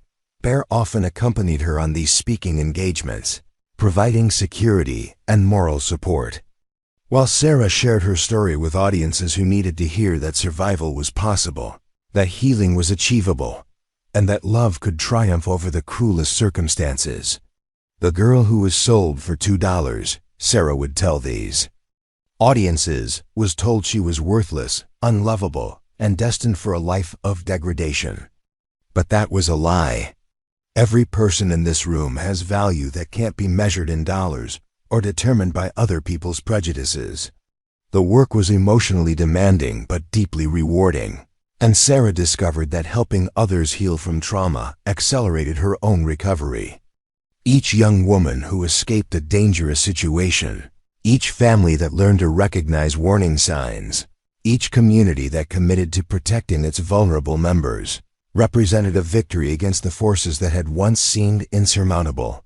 5 years after their wedding, Sarah and Bear had established a network of safe houses throughout the mountain regions, places where trafficking victims could find refuge and support while rebuilding their lives. The program had expanded beyond their wildest hopes, funded by federal grants and private donations from people who had been moved by Sarah's testimony and example. "You've saved more lives than any soldier I knew in Korea," Bear told Sarah one evening as they reviewed reports from their various programs. "And you've done it through compassion rather than violence." Sarah smiled as she looked around their expanded cabin, now equipped with offices and guest rooms for the steady stream of social workers, legal advocates, and recovering victims who passed through their mountain sanctuary. "We've saved lives," she corrected. "This was never something I could have accomplished alone." The girl who had once believed herself worthless had become a woman who helped others discover their own value. The crippled daughter sold by her father had transformed into a fierce advocate for the vulnerable and forgotten. The mountain man who had lived in isolation had found purpose in protecting those who couldn't protect themselves. Their love story had begun with a transaction conducted in an alley between predators and prey, but it had evolved into something that touched hundreds of lives and changed thousands more. Sarah Coleman Hawkins had indeed become a queen, not through royal blood or inherited titles, but through the kind of nobility that came from refusing to let cruelty win, from choosing love over hate, and from believing that every person deserved dignity regardless of their circumstances. As she fell asleep each night in the arms of the man who had first seen her worth when she couldn't see it herself, Sarah marveled at the journey that had brought her from the depths of despair to heights of happiness she had never imagined possible. The mountain had claimed her, healed her, and given her a crown worth more than gold, the knowledge that she was exactly who she was meant to be. Up next, you've got 2 more standout stories right on your screen. If this one hit the mark, You won't want to pass these up. Just click and check them out. And don't forget to like, subscribe, and turn on the notification bell so you don't miss any upload from us.